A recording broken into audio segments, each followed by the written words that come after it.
Assalamualaikum warahmatullahi wabarakatuh. Alhamdulillahi rabbil alamin bari'il khalaiqi ajma'in. Ashhadu an la ilaha illallah wahdahu la syarika lah ilaha rabbil alamin. Wa ashhadu anna Muhammadan abduhu wa rasuluh khataman nabiyyin. Allahumma salli ala Muhammadin wa ali Muhammad wa ajil farajahum. Ikhwani wa akhawati hadirin rahimakumullah. Kita bersyukur kepada Allah Subhanahu wa taala. Malam hari ini kita diperkenankannya untuk hadir di majelis aza, di majelis duka cita mengenang syahadah Al-Imam Al-Husain dan syuhada Karbala.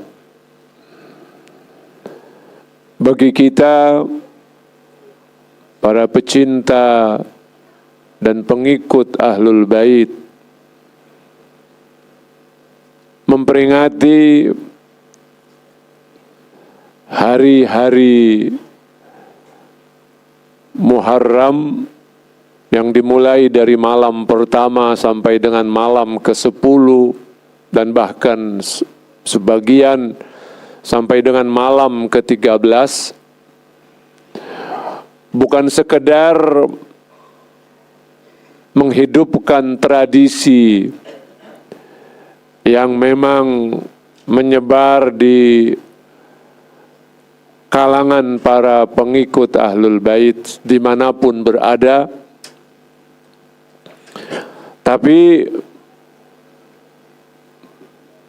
memperingati hari-hari Muharram sekaligus adalah madrasah bagi kita untuk mengambil pelajaran-pelajaran dan nilai-nilai yang telah dicontohkan dan diajarkan oleh para syuhada Karbala, khususnya oleh Abu Abdullah Al-Husain Asy-Syahid.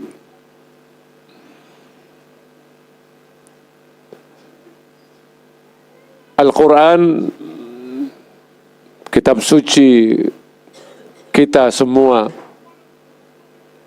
pedoman kita, mengingatkan kepada kita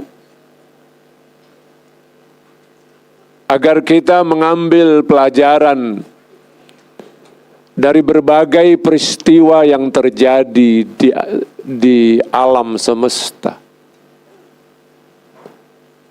Bahkan Allah Subhanahu wa taala secara khusus menceritakan berbagai peristiwa yang terjadi dalam kehidupan umat manusia, mulai dari Nabi Adam sampai dengan hari terakhir turunnya Al-Quran kepada Nabi Muhammad. Bahkan Al-Quran menegaskan bahwa berbagai peristiwa yang telah diceritakan oleh Al-Quran itu sebagai ibrah, sebagai pelajaran. Ikhwan akhwat rahimakumullah, ada istilah ibrah yang dikemukakan oleh Al-Quran. Dari kata ibrah, Al-Quran misalnya menggunakan ungkapan fa'tabiru ya ulil albab. Fa'tabiru, maka ambillah pelajaran, wahai orang-orang yang memiliki akal pikiran, wahai orang-orang yang memiliki hati nurani. Hadirin rahimakumullah, untuk mengambil sebuah pelajaran dari sebuah peristiwa apapun, itu menuntut perenungan, menuntut pemikiran, menuntut kajian. Itu sebabnya kenapa Al-Quran mengkaitkan pengambilan pelajaran itu dengan berfikir. Innama yatadzakkaru ulul albab, misalnya Al-Quran menegaskan. Sesungguhnya yang mengambil pelajaran itu adalah ulul albab, orang-orang yang memiliki akal pikiran. Karena tanpa akal pikiran, tanpa perenungan, kita tidak bisa mengambil pelajaran. Peristiwa Karbala syarat dengan pelajaran-pelajaran. Dan oleh karena itu kita harus melakukan perenungan. Malam-malam Muharram seperti ini adalah saat-saat kita melakukan perenungan.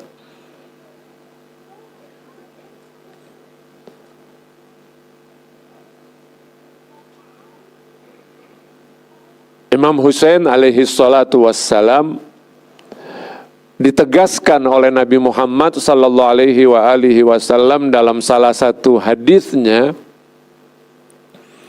Ada banyak hadis yang disampaikan oleh Rasulullah tentang Imam Husain. Salah satu hadisnya mengatakan, Al-Husainu misbahul huda wa safinatun najah. Rasulullah bersabda, Al-Husain, Imam Husain itu adalah misbahul huda. Dia adalah pelita hidayah. Wasafinatun najah, dan dia adalah bahtera keselamatan. Hadirin, dua kalimat itu yang diungkapkan oleh Rasulullah tentang Imam Husain. Satu, bahwa Imam Husain adalah misbahul huda.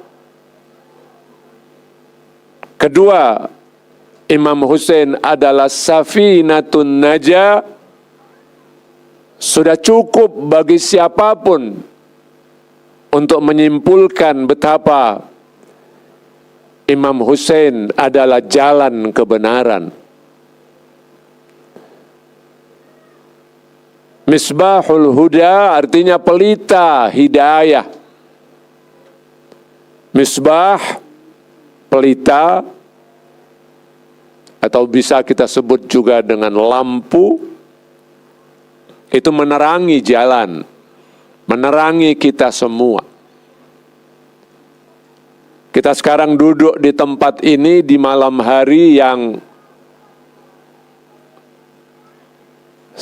malam itu identik dengan kegelapan, tapi karena ada cahaya-cahaya yang menerangi ruangan ini, maka kita berada dalam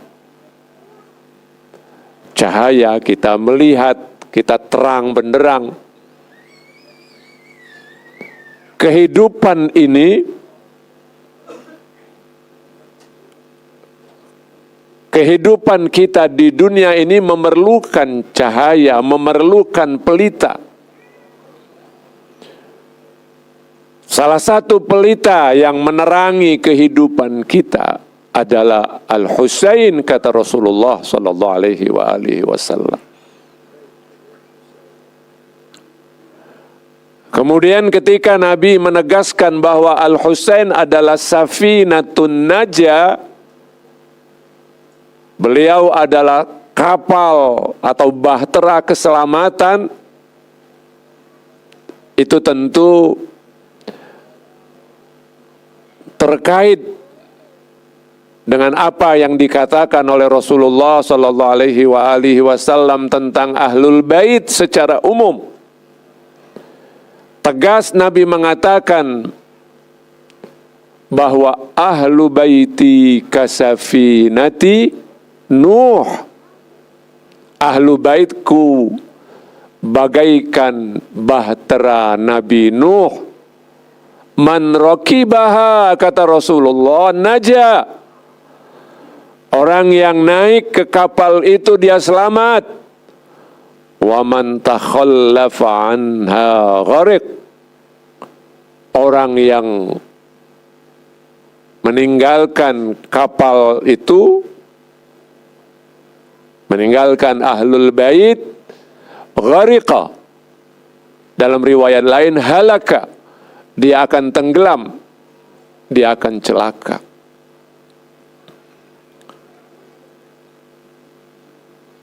Apa yang dilakukan oleh Imam Hussein di Karbala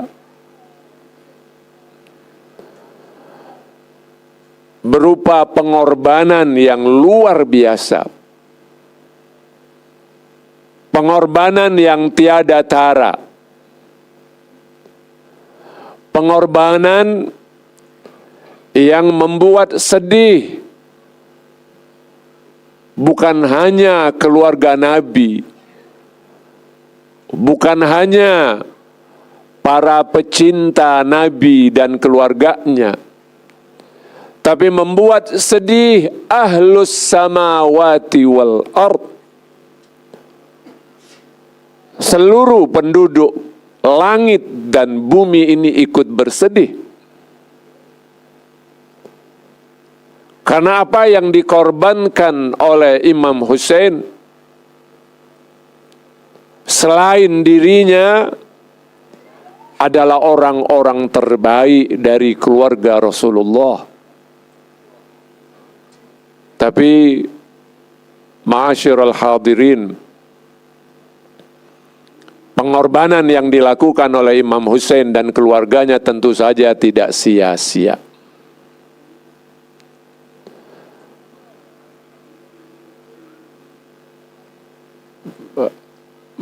Ahsan, yang di depan maju ke memberikan ruang buat yang di belakang, karena pelan-pelan jamaah semakin banyak. Ya, sallu ala Muhammad wa ali Muhammad. Ya Allah, syakarallah sa'yakum, rahimallahu walidaykum. Allah membalas kebaikan antum, Allah mengampuni dosa-dosa kedua orang tua antum semua yang telah memberikan kesempatan kepada yang lain untuk bisa hadir, untuk bisa duduk bersama-sama dengan kita. InsyaAllah yang di luar nanti juga akan semakin banyak bergabung pada malam hari ini.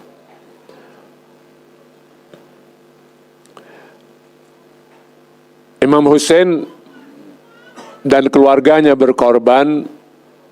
Tentu bukan hanya Imam Hussein yang berkorban, seluruh keluarga Nabi berkorban,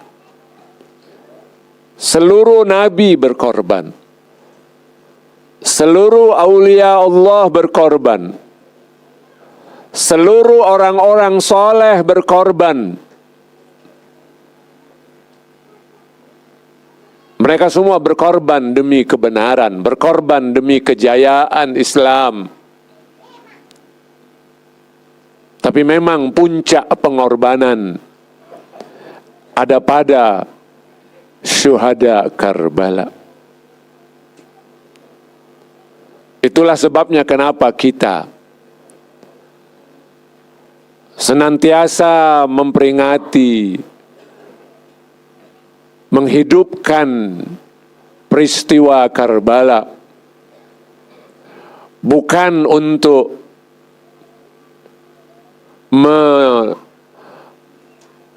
menampilkan rasa dendam dalam tanda kutip misalnya, sebagaimana yang dituduhkan oleh sebagian pihak.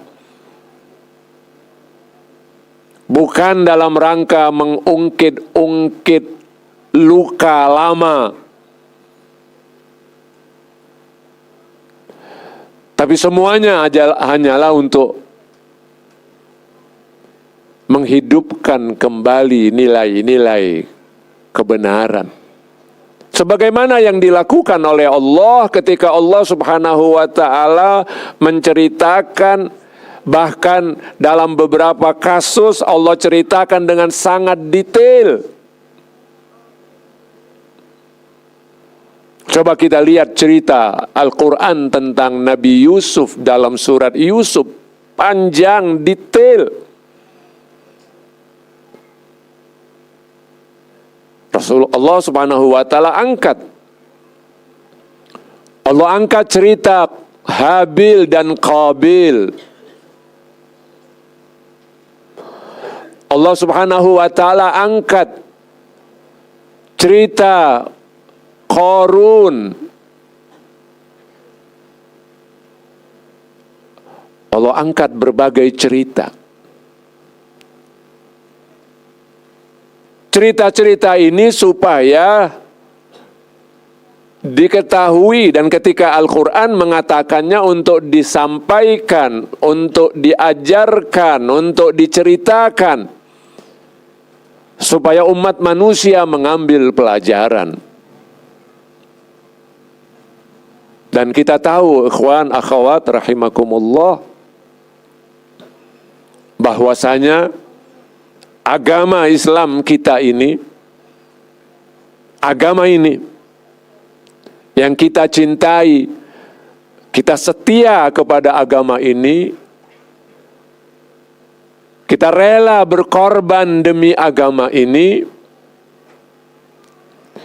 Agama ini sudah diperjuangkan dari pertama kali Rasulullah Sallallahu Alaihi Wasallam mendeklarasikan dirinya sebagai Rasul Allah, sebagai utusan Allah.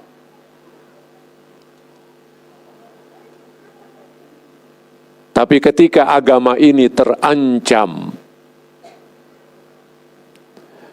ketika eksistensi dan kemurnian dari agama Islam terancam,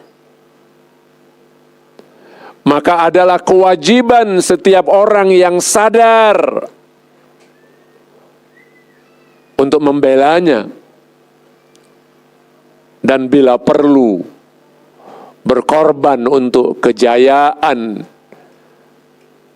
dan eksistensi serta kemurnian agama Islam. Bapak-bapak dan ibu-ibu, untuk mengetahui salah satu makna kenapa Imam Hussein harus berkorban sedemikian rupa, orang harus melihat sejarah peristiwa-peristiwa yang terjadi sebelum Imam Hussein mengambil keputusan untuk maju, untuk menentang penguasa zalim waktu itu, Yazid.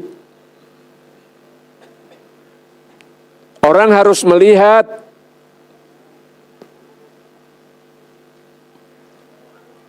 apa yang terjadi saat itu.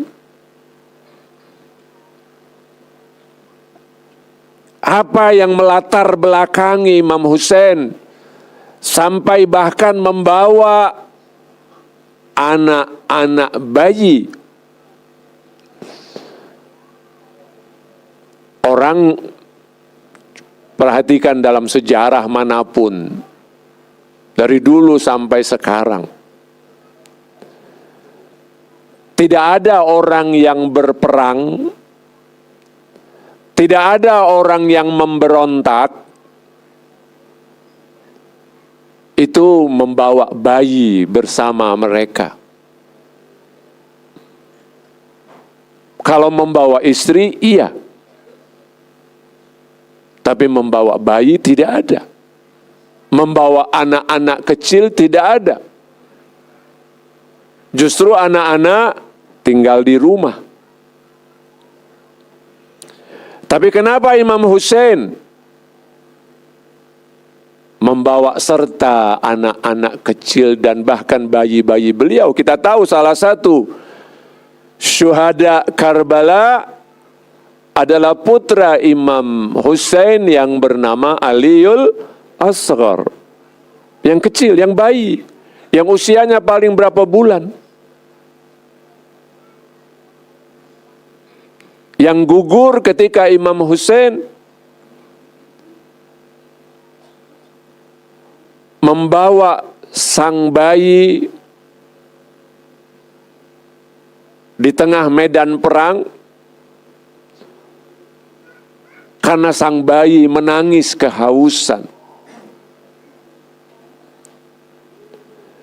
Imam Hussein mengangkat sang bayi lalu mengusungnya dengan bersuara, dengan berteriak, "Wahai kaumku, lihatlah bayi ini kehausan, berikan kesempatan kepadanya. Berikan setetes air kepadanya." Dan fakta memang sejak pagi Imam Hussein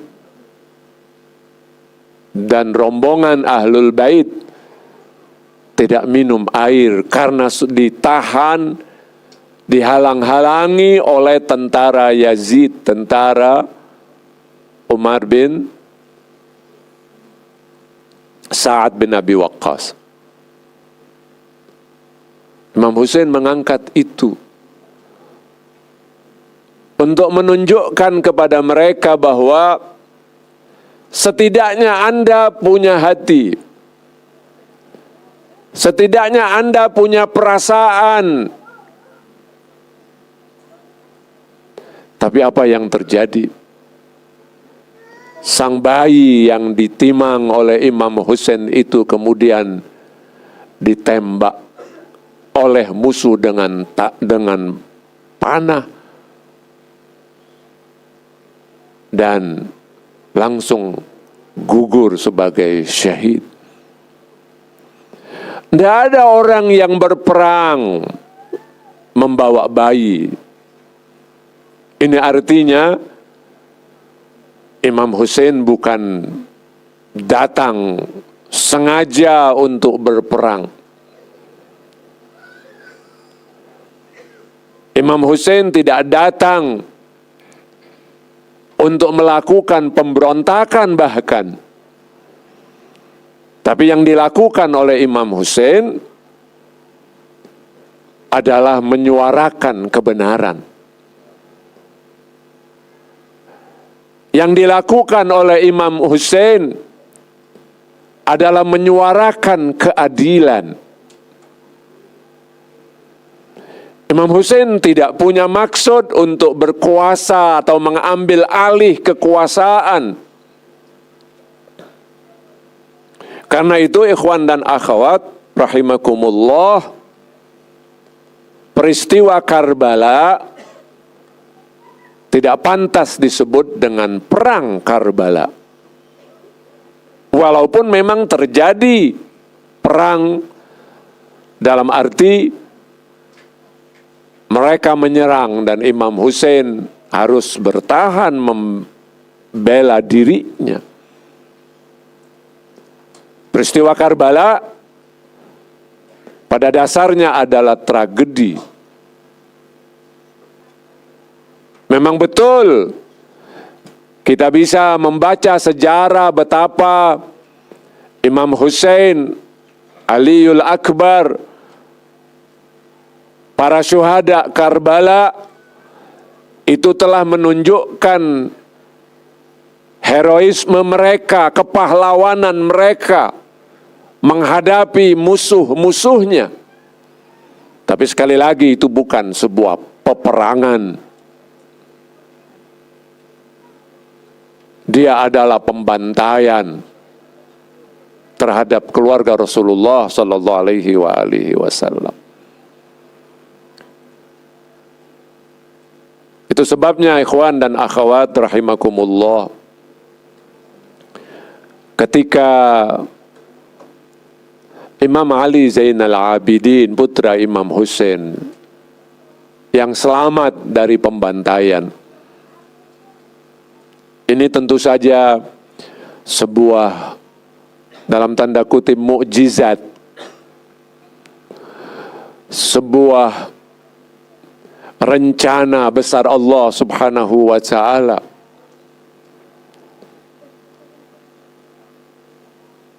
Harusnya kalau mengikuti hukum perang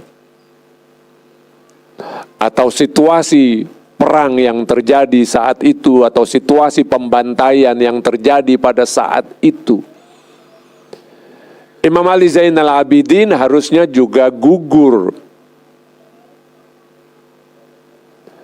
Tapi Allah telah menghendaki keselamatan beliau. Saat hari H, hari 10 Muharram, di mana Imam Hussein dan seluruh keluarga Nabi, sahabat Imam Hussein, orang-orang yang bergabung pada pasukan Imam Hussein,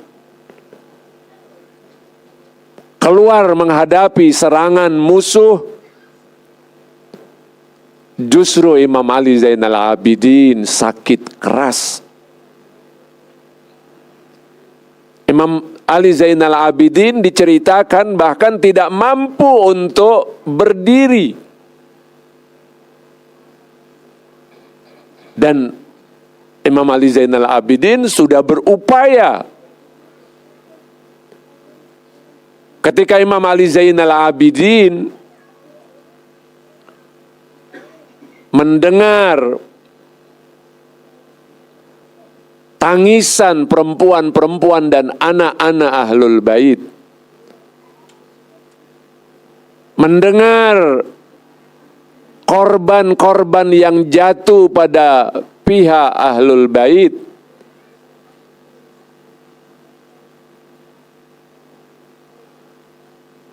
Imam Ali Zainal Abidin memaksakan diri untuk bangkit, untuk keluar ke medan laga. Tapi segera ditahan oleh Zainab.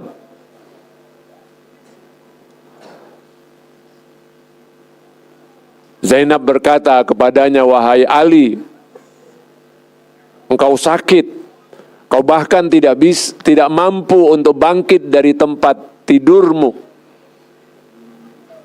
Jangan engkau keluar, jangan paksakan engkau keluar. Karena keluarga Rasulullah, keturunan Al-Husain bergantung kepadamu." Sakitnya Imam Ali Zainal Abidin adalah rencana Allah Subhanahu wa ta'ala untuk melanjutkan garis imamah.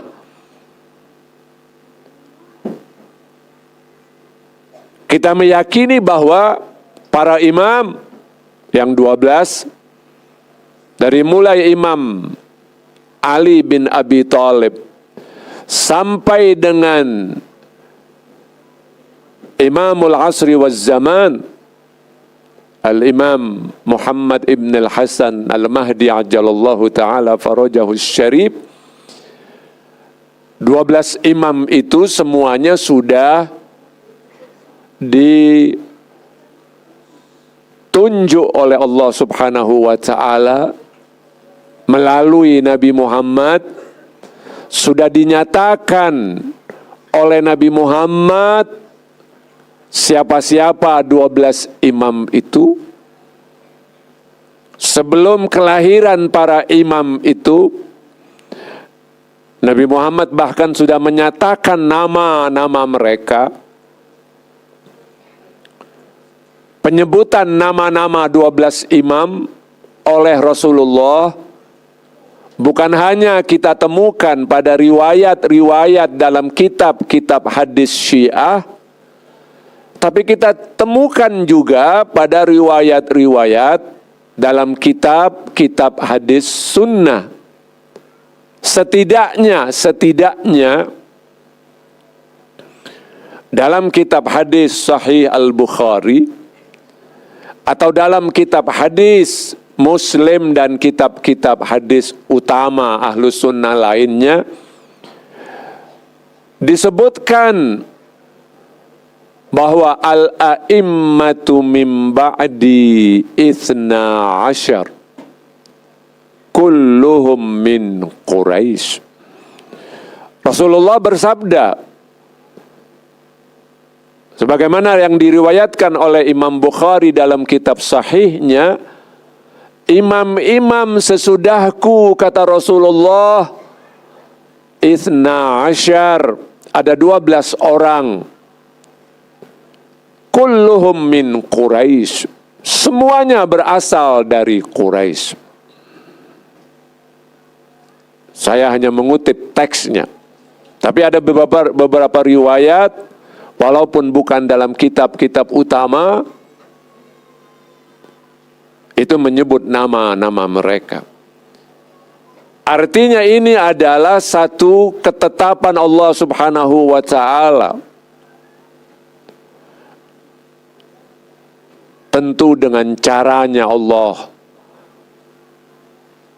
memelihara mereka semua. Ini rencana Allah yang sudah Allah rencanakan sejak awal. Kita tidak perlu heran, ma'asyiral ikhwan. Allah Subhanahu wa ta'ala sudah menegaskan, merencanakan bahwa Nabi Muhammad sallallahu alaihi wasallam adalah khatamul anbiya, sebagai nabi terakhir. Itu sudah dinyatakan oleh Allah Subhanahu wa ta'ala. Bahkan dalam riwayat-riwayat disebut sudah ditetapkan oleh Allah bahkan sebelum Nabi Adam diturunkan ke muka bumi. Kita bisa membaca dalam riwayat-riwayat bahwa Nabi Adam alaihi salatu wassalam, ketika dia harus turun ke bumi karena dalam tanda kutip kesalahan yang dilakukannya, beliau menangis, beliau menyesal, beliau istighfar, minta ampun kepada Allah Subhanahu wa ta'ala. Sebagaimana yang dikutip oleh Al-Quran dalam doa, Rabbana zalamna anfusana, dan seterusnya. Tapi dalam riwayat disebut bahwa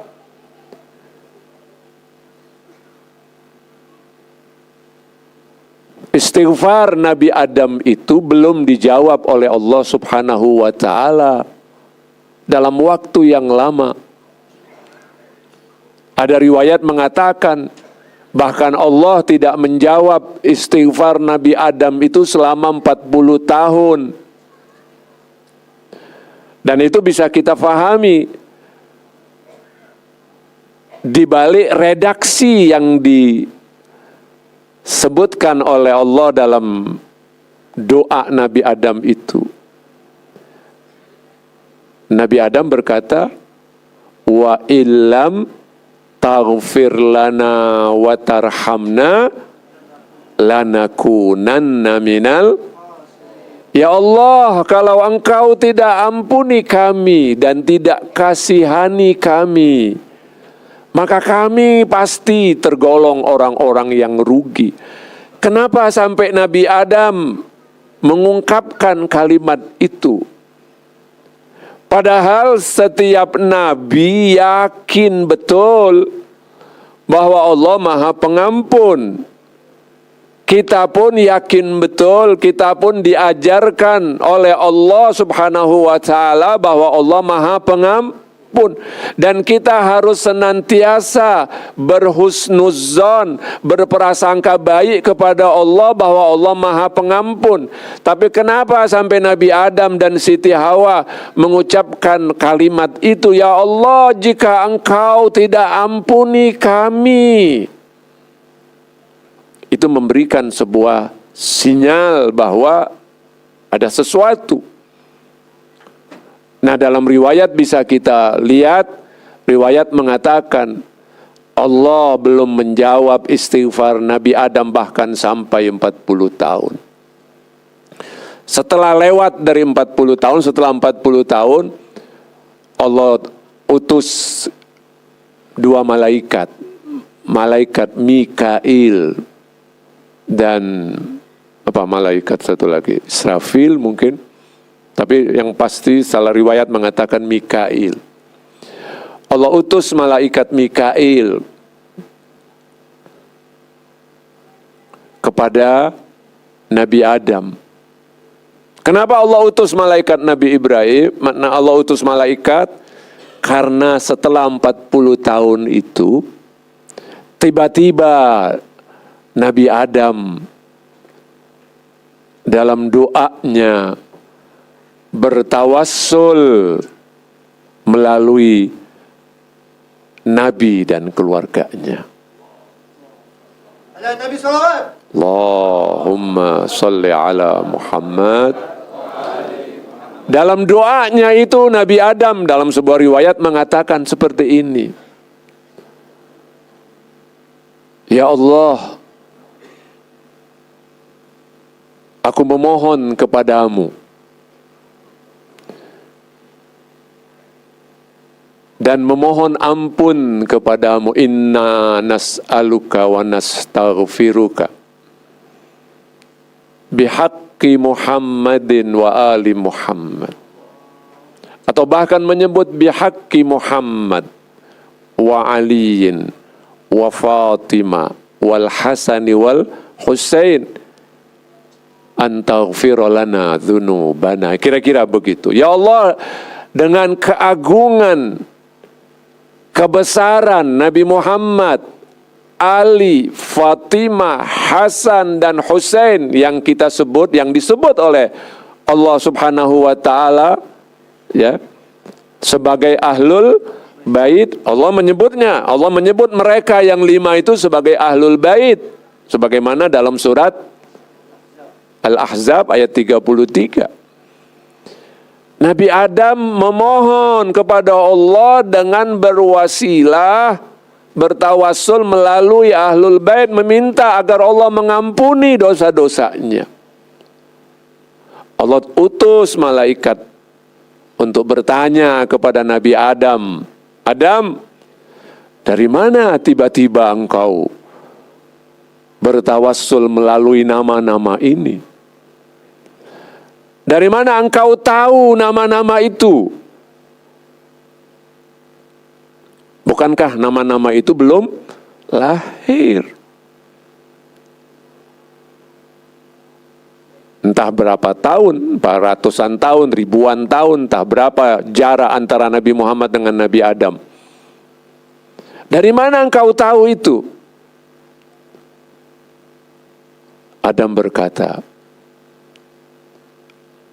aku baru teringat akan nama-nama itu ketika aku teringat waktu aku di sorga.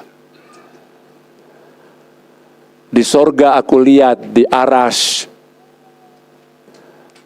Di arasy Allah ada tulisan Muhammad, Ali, Fatimah, Hasan dan Husain. Ada nama-nama ahlul bait. Adam lalu menjawab malaikat dengan mengatakan, aku tidak kenal siapa 5 nama ini. Aku tidak tahu siapa itu Muhammad, siapa itu Fatimah, siapa itu Ali, Hasan dan Husain. Tapi yang aku tahu pasti ini adalah hamba-hamba Allah yang luar biasa, hamba-hamba Allah yang sangat mulia di sisi Allah, sampai nama mereka dicantumkan di arasy. Aku tahu ini bukan sembarang makhluk, dan karena itu aku mohon ampun kepada Allah melalui keagungan mereka semua. Ikhwan, akhwat, riwayat mengatakan kemudian malaikat yang diutus oleh Allah itu kembali menghadap Allah, dan Allah menyampaikan lagi kepada malaikat Mikail untuk turun ke bumi dan menyampaikan kepada Adam, qad ghafartu laka, aku telah ampuni engkau. Nah, Imam Ali Zainal Abidin ketika pulang dari Karbala setelah peristiwa pembantaian itu, sampai masuk ke kota Madinah, masih berada di luar gerbang kota Madinah. Orang-orang Madinah yang mendengar kabar akan kedatangan kafilah Ahlul Bait dari perjalanan ke Karbala, dan mereka tentu sudah mendengar kabar tentang gugurnya Imam Hussein, gugurnya para keluarga Nabi.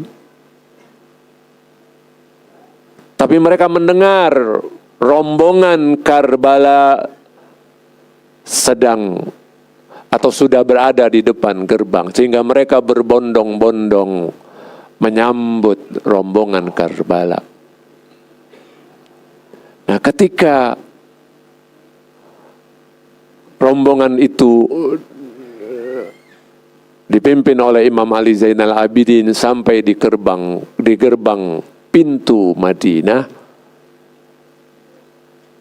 ada orang yang bertanya kepada Imam Ali Zainal Abidin dengan bertanya seperti ini, wahai putra Rasulullah, ya benar Rasulullah, siapakah yang menang dalam pertempuran itu?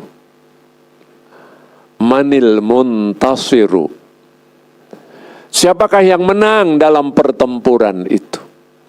Orang awam berpikir bahwa itu adalah pertempuran, dan wajar ketika dia nanya siapa yang keluar sebagai pemenang. Tapi apa jawab dari Imam Ali Zainal Abidin? Imam Ali Zainal Abidin berkata, intadhiril adzan, idza jaa waqtul adzan atau idza jaa al adzan ta'rifu manil muntasir. Tunggulah nanti ketika azan berkumandang, dan kalau engkau dengar suara azan berkumandang, maka engkau akan tahu siapa yang memenangi pertempuran itu. Jawaban Imam Ali Zainal Abidin menunjuk kepada maksud dari khurujul Imamil Husain. Maksud dari kenapa Imam Husain harus menunjukkan sikap menolak kepada Yazid.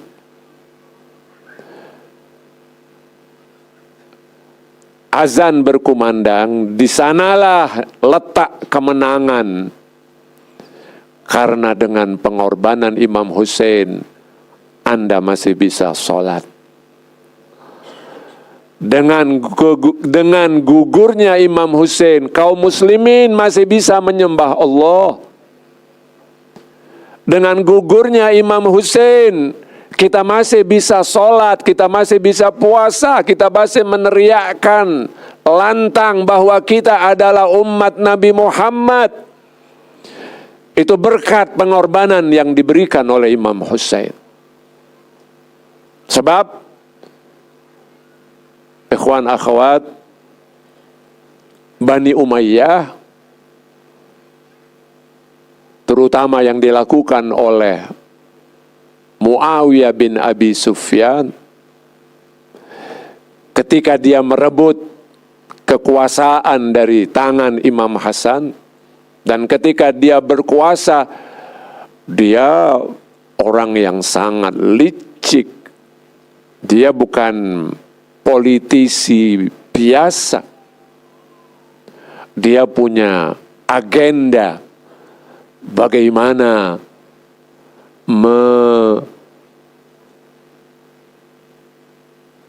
dengan bahasa kasarnya merusak agama Islam. Bagaimana merubah agama Islam. Kita tidak perlu heran, karena agama sebelum datang agama Islam, sebelum agama Islam, itu kan sudah dirubah oleh penganut agama itu sendiri. Agama Yahudi sudah dirusak oleh orang-orang Yahudi sendiri. Agama Nasrani sudah dirusak oleh orang-orang Nasrani sendiri. Agama-agama lain yang diturunkan oleh Allah juga sudah dirusak oleh umat mereka sendiri. Dan agama Islam juga akan dirusak oleh Bani Umayyah. Dan itu dilakukan sejak Muawiyah berkuasa. Sekedar catatan, sejarah mencatat, Anda bisa cek dalam buku sejarah. Suatu saat Muawiyah ketika duduk lagi santai, tiba-tiba dia dengar suara azan berkumandang. Dan begitu suara azan mengumandangkan Asyhadu anna Muhammadar Rasulullah, aku bersaksi bahwa Muhammad adalah utusan Allah. Muawiyah tiba-tiba berdiri dan teriak, "Hai Muhammad, aku akan hapus namamu dari muka bumi ini." Dan itu yang dilakukan, itu yang direncanakan. Muawiyah tentu tidak bisa akan menghapus agama Islam, tapi dia bisa melakukan distorsi, bisa melakukan perusakan, sehingga orang akan kehilangan nilai-nilai Islam. Itulah kenapa Imam Hussein menegaskan, aku keluar li islahi ummati jaddi. Aku ingin memperbaiki, mereformasi, memperbaiki kerusakan-kerusakan yang sudah terjadi pada umat nabiku. Jaddi, li islahi ummati jaddi.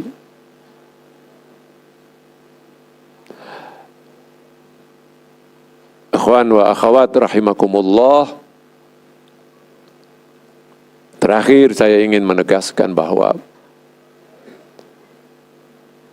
upayakan kita hadir setiap malam di acara-acara peringatan Muharram. Upayakan. Saya tahu kita sibuk dengan urusan kita masing-masing. Tapi peringatan Muharram ini adalah madrasah yang harus kita ambil pelajaran-pelajaran. Insya Allah di ICC ini, tiap malam para asatiz akan bergantian mengisi. Dan di tempat-tempat lain juga di mana mungkin Anda lebih dekat, silahkan. Setidaknya ngecas lagi keimanan kita. Jujur, memperingati Muharram ini membuat kita memiliki semangat untuk membela kebenaran dan keadilan. Ini madrasah Karbala bukan sembarang madrasah. Madrasah yang mengajarkan kepada kita untuk menjadi orang-orang benar, orang-orang jujur. Karena yang diperjuangkan oleh Imam Hussein bukanlah kekuasaan, sebagaimana yang tadi dijawab oleh Imam Ali Zainal abidin. Kalau Anda ingin tahu siapa pemenang, maka dengarlah suara azan berkumandang. Kita terhutang, kita benar-benar terhutang, berhutang budi oleh pengorbanan Imam Husain dan keluarga Rasulullah. Kita bisa sholat, puasa, nyembah Allah, itu karena jasa-jasa para syuhada semuanya. Assalamu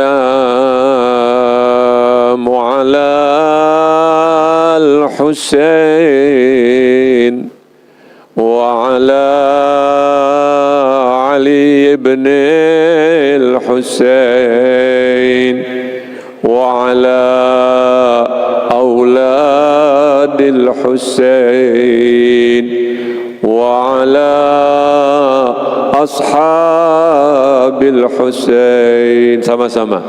السلام على الحسين وعلى علي بن الحسين وعلى أولاد الحسين وعلى أصحاب الحسين السلام على الحسين وعلى أولاد الحسين وعلى